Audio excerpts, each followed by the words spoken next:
The text came through while I was reviewing patient charts at the hospital. Party time changed to 2 p.m. Don't bother leaving work early. My hands trembled as I stared at my husband Marcus's message. Our son Oliver's 7th birthday party, the one we planned for 4 p.m. for months, was suddenly being moved without my input. The kids won't even notice you're not there, came his next text, dripping with the casual cruelty I'd grown unfortunately familiar with over the past year. Ever since he'd started his new job at the tech startup, Marcus had become increasingly dismissive of my role as both a mother and a trauma nurse. I took a deep breath, steadying myself against the nurse's station. My colleague Anna glanced over with concern. "Everything okay, Madeline?" "Marcus changed Oliver's party time," I said, my voice tight. "He knows I can't leave until my shift ends at 3:30. Anna's face darkened.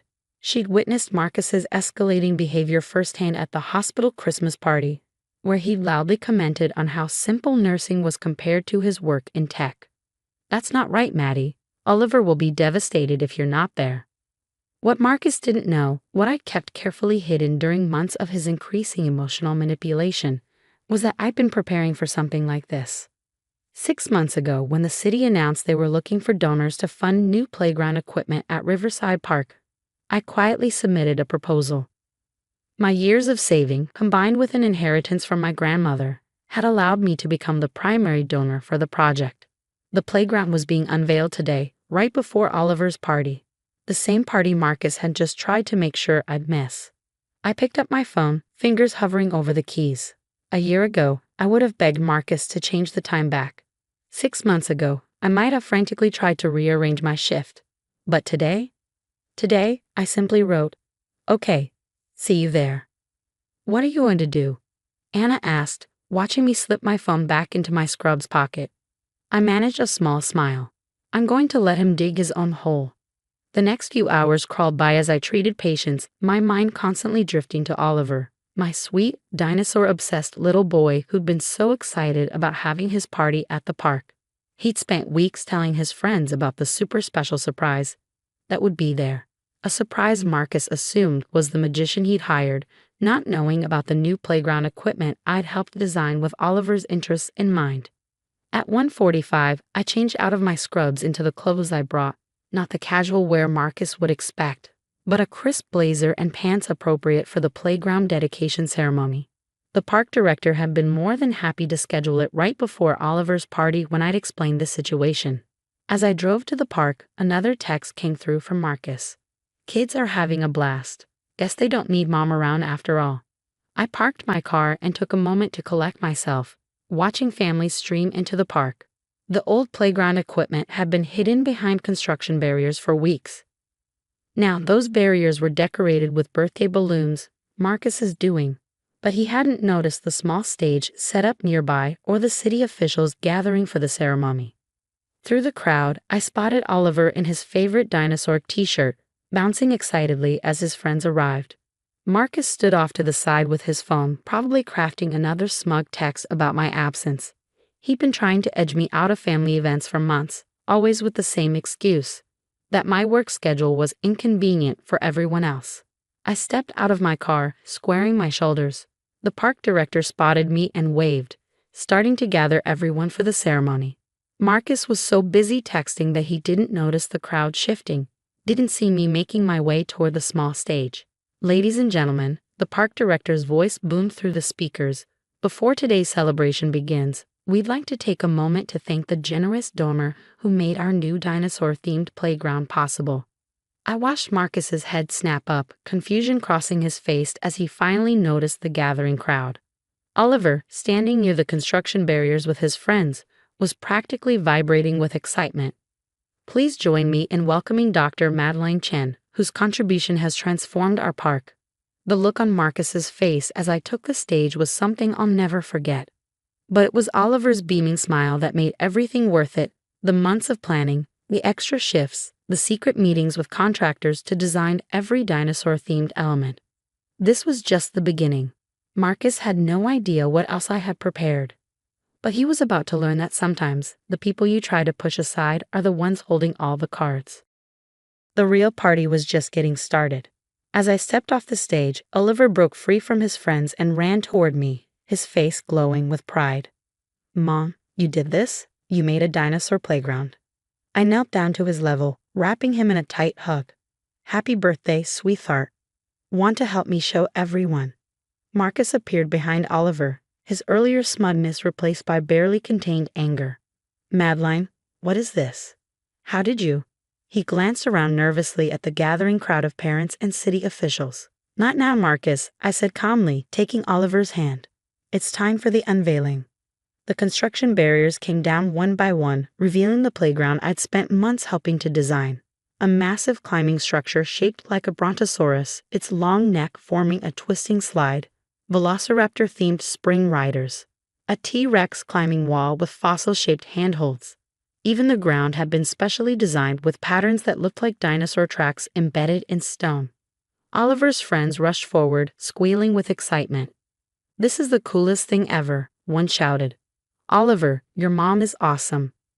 I watched Marcus's face cycle through emotions, shock, embarrassment, and finally, the dawning realization that his attempt to exclude me had backfired spectacularly. Parents approached to congratulate me, many of them familiar faces from the hospital where I treated their children. Dr. Chen, this is incredible. Such a wonderful gift to the community. No wonder Oliver's been so excited about his party. Marcus tried to regain control of the situation, stepping forward with his phone. Yes, well, we should get started with the magician I hired. Actually, I interrupted smoothly, the paleontologist from the Natural History Museum should be here first. Oliver mentioned how much his class enjoyed their museum field trip, so she brought some real fossils for the kids to examine. Right on cue, Dr. Sanders arrived with her specimen cases, and the kids gathered around in awe. Marcus stood off to the side, repeatedly checking his phone, his carefully planned party slipping through his fingers. How long have you been planning this? He finally asked, his voice low and tight with anger. 6 months, I replied, watching Oliver excitedly point out different dinosaur features to his friends. Around the time you started telling me I wasn't essential to family events. That's not what I. Yes, it is, Marcus. Every time my work schedule inconvenienced your plans. Every time you changed times or dates at the last minute. Every time you told our son I was too busy to care. A group of kids ran past us, heading for the slide. Oliver's voice carried across the playground. Mom helped design it. She remembered all my favorite dinosaurs. Marcus flinched. You're making me look bad in front of everyone. No, I corrected him. I'm showing our son that his mother keeps her promises even when others try to break them. I had everything planned perfectly, he protested. The magician, the cake. The deliberately changed time, I added. The text gloating about my absence. He had the grace to look uncomfortable. I just thought it would be simpler. Simpler to exclude me from our son's birthday. To make me miss this moment. I gestured to the playground, where Oliver was now leading his friends in a pretend paleontology expedition. Look at him, Marcus. Really look. Is your pride worth missing this joy? Before he could answer, Oliver ran up to us. Mom. Dad, Dr. Sanders says we can each take home a real fossil. And she's going to tell us about the new dinosaur they discovered. I smiled at our son. That's wonderful, sweetheart. Why don't you show your dad the special fossil area? I think he missed it during the unveiling. As Oliver dragged a subdued Marcus toward the fossil display, I caught Anna's eye across the playground. She'd arrived with her kids, right on schedule, carrying the special dinosaur cake I'd ordered, far more elaborate than the basic sheet cake Marcus had planned. This wasn't about revenge or one-upmanship. This was about showing my son that he could count on me, that his mother's absence from events wasn't because she didn't care, but because someone had been deliberately pushing her away. The party was transforming into something magical, but not because of my planning or Marcus's schemes. It was magical because of Oliver's pure joy, his excitement in sharing this moment with both his parents and his friends. As I watched Marcus kneel beside our son, examining fossils and finally engaging in the moment rather than his phone, I felt a weight lift from my shoulders. The truth was out now. The real question was, what would Marcus do with it? The party wound down as the sun began to set, casting long shadows across the new playground. Kids reluctantly said goodbye. clutching their fossil specimens and goodie bags filled with dinosaur-themed treasures.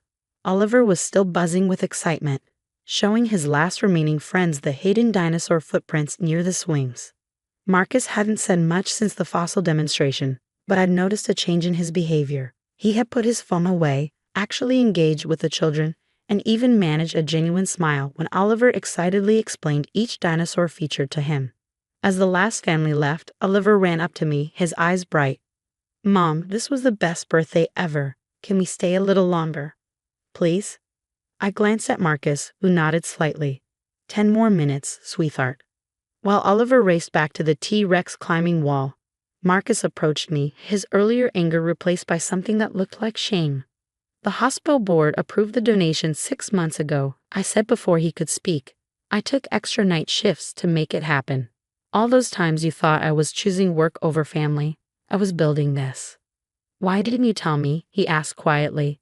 "Would you have listened, or would you have tried to take over, like you did with every other family event this year?"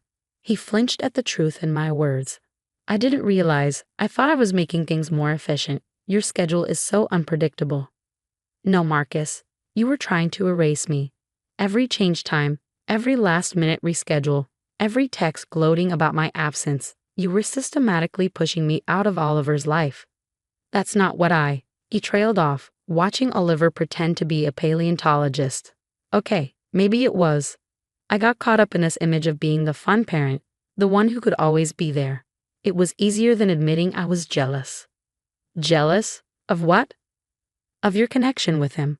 Oliver lights up when he talks about you. Mom saves people at the hospital. Mom knows all about dinosaurs. Mom never breaks her promises. I'm just Dad with his boring tech job and his phone." I let his words sink in, remembering all the times I caught him checking his work messages during family dinners, planning calls during Oliver's bedtime stories. "You did that to yourself, Marcus." I didn't need a grand gesture like this playground to be important to Oliver. I just needed to be present when I could and honest when I couldn't. Oliver called out from the top of the slide, "Mom, Dad, watch this." We both waved, and I added softly, "He needs both of us." Not competing, not undermining each other, just both of us. Marcus was quiet for a moment and said, "I have notifications from 3 work groups right now. Usually, I'd be checking them, planning tomorrow's meetings. But watching him today, seeing how you made his dinosaur dreams come true, I missed so much by trying to prove I was the better parent. It's not too late to change that." He pulled out his phone, and for a moment, I thought he was going to check those notifications. Instead, he turned it off completely and put it in his pocket. "Oliver," he called out, "want to show me that fossil hunting technique Dr. Sanders taught you?"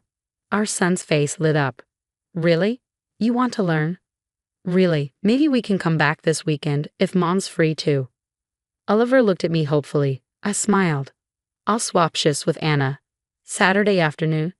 No last-minute changes, Marcus promised, and I heard the deeper meaning in his words. As the sky darkened and the park lights came on, we finally convinced Oliver it was time to go home. He was exhausted but happy, clutching his favorite fossil in one hand and holding both our hands with the other. "Best birthday ever," he mumbled sleepily as we walked to the cars. "Can we do this again tomorrow?" "The playground will be here whenever you want to visit," I assured him. That's the thing about building something real, it lasts. Marcus caught my eye over Oliver's head, and I saw understanding there. Real relationships, real connections with our children, they had to be built carefully, maintained consistently, and protected fiercely. No amount of planned parties or expensive gifts could replace that foundation. As I watched them drive away, Oliver already dozing in his car seat, I thought about what tomorrow would bring. Marcus would have to prove his words with actions, show that he truly understood the damage his behavior had caused. We had a long way to go in rebuilding trust. But today, watching Oliver's joy as his friends explored the playground, seeing Marcus finally put down his phone and engage with our son, it felt like a start. Sometimes the biggest changes begin with small moments. A dinosaur slide, a shared smile, a switched-off phone. I turned back for one last look at the playground, now peaceful in the evening light. The dedication plaque caught the glow of a nearby lamppost. Dedicated to the children of our community, who remind us that the best gifts are the ones we share. Dr. Madeline Chen. Tomorrow would bring its own challenges, But tonight, in this moment, it was enough to know that I'd kept my promise to my son. Sometimes standing your ground isn't about winning. It's about building something that lasts.